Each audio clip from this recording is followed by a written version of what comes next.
All right, so everyone thinks Stonehenge is like the ancient astronomy thing, All right? right. But get this. We're going even further back in time Oh, to explore something arguably even more mind-blowing, the Nebra Sky Disc.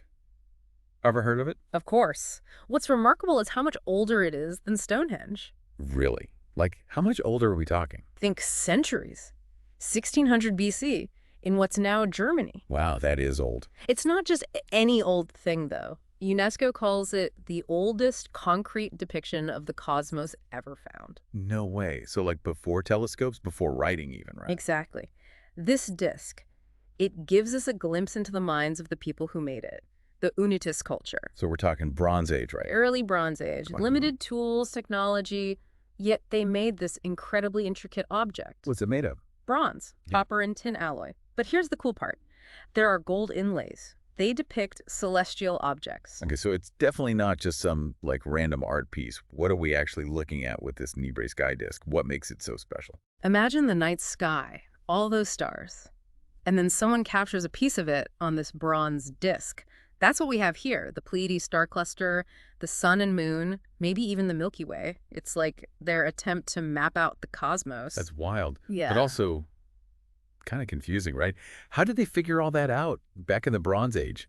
Yeah. Did they have like advanced tools or were they just that good at observing? That's where it gets really fascinating. Recent research has actually revealed how the disc was made, and let me tell you, it challenges what we thought we knew about Bronze Age craftsmanship. Okay, now I'm intrigued. What kind of research? They use some high-tech stuff Right. like optical microscopy and even electron backscatter diffraction. It's electron. Oh, what now? Sorry, I'm not a scientist. What is that? Think of it like taking an X-ray of the disk's metal structure. It lets scientists zoom way in at the microscopic level and see how the metal crystals are arranged. Okay, so what did they learn from zooming in so closely? This is the big reveal. The Nebra Sky Disc wasn't just cast, like poured into a mold, it was forged. Forged. Yeah. Like hammered out. Precisely. They would have heated and hammered the metal repeatedly, forged from a preform, a rough starting shape. Wait, so they were doing all that back then? That's incredible. What does that tell us about these Unitus folks? It blows any assumption out of the water that Bronze Age metalworking was simple. This is next-level stuff. These weren't just blacksmiths. They were masters of manipulating metal right down to the microscopic level to get the exact shape and properties they wanted. Makes you wonder what LSE they might have been capable of that's been lost to time, huh? Exactly. The Nebra Sky Disc is like this tantalizing peek into a past we're only just beginning to grasp. It makes us rethink what we think we know about ancient cultures. Totally. It'd be like finding a smartphone in like an ancient Roman city. Yeah. Totally changes your perspective on what they knew, right? Exactly that. The Nebra Sky Disc, a smartphone of the Bronze Age, it reveals a level of sophistication that we wouldn't have thought possible for that time period. Okay, so we've talked about like the technical stuff, but let's get back to the stars. What do we know about the actual celestial objects on the disk? What did they mean to these Unitus people? They were definitely keen observers of the night sky, that Pleiades cluster we talked about. That was key for their agricultural calendar. When it appeared in spring, planting season began.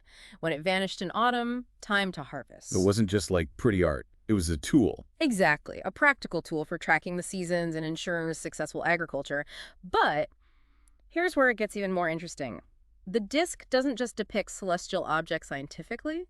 There's also this blend of astronomical observation and mythology. Oh, really? What kind of mythology? Well, for instance, there's a crescent shape on the disk, which many scholars believe is a solar barge, you know, the mythical boat that carries the sun across the sky. Ah, I see. So they're combining what they see with stories and beliefs. Exactly. It shows us their complex worldview, trying to understand the universe through both observation and storytelling, through symbolism. It's like they were grappling with the same big questions we still ask today, right? Like, what is our place in this vast universe? Absolutely. The Nebra Sky Disc is a testament to that enduring human quest for understanding. It's a bridge between science and spirituality. It shows us that even in the Bronze Age, people were searching for meaning in the cosmos. This has been so fascinating. I had no idea just how much depth there is to this Nebra Sky Disc. It's more than just an old bronze disc. It's a time capsule of knowledge, belief, and human ingenuity. And it reminds us that what we think we know about the past can always be challenged by new discoveries and research. Speaking of new discoveries, there's a recent YouTube video by MindSpark, Yeah. Science Now, that dives even deeper into the Nebra Sky Disc's Oh, mysteries. really? They do great work. If you're as intrigued by this artifact as we are, I highly recommend checking out their video. Absolutely. MindSpark. Science Now is fantastic at explaining these complex scientific concepts in a way that's both informative and entertaining. Definitely. Be sure to give them a like and subscribe to their channel for more fascinating deep dives like this. Yes. They truly embody that same spirit of exploration and discovery that the Nebra Sky Disc represents. It's a good reminder that there's always more to learn, more to uncover about the world around us. So more to learn, huh? I'm ready to learn more. This disc is like full of surprises. It really is. And the way it was made, well, it just adds another layer of intrigue. Like, imagine the skill involved in forging something so thin and intricate back then. I know, right? I can barely hammer a nail straight. So they're heating and hammering this metal over and over. Exactly. And each time, they have to get it just right. Too much heat, the metal could become brittle. Not enough hammering, it won't hold its shape. It's like an art and a science all rolled into one. They had to have such an intimate understanding of how the metal behaved. Absolutely. It speaks to a level of expertise that we often don't associate with the Bronze Age. It challenges our assumptions, you know? It totally does. It's like maybe we've been underestimating our ancestors a bit. I think so. We tend to view history as this linear progression. But the Nebra Sky Disc reminds us that there were leaps and bounds in knowledge and skill even in those early periods. It's like maybe we've lost some of that knowledge along the way. What if there were other advancements, other innovations that we haven't even discovered yet? That's a fascinating thought, isn't it? What other secrets are still buried out there waiting to be uncovered? Okay, so back to the disc itself. We were talking about those celestial objects depicted on it. Right. It's not just random placement. The creators of this disc had a deep understanding of the night sky. They were tracking the movements of the stars and planets. So, like, real astronomy, not just guesswork. Oh, definitely. Take the Pleiades, for example. We talked about how it marked the start of planting and harvesting seasons for them. Yeah, it was like their calendar, right? Exactly. But it's more than that. The Pleiades also had mythological significance in many cultures. It represented things like fertility, abundance, even the afterlife. So we're seeing this blending of the practical and the symbolic again.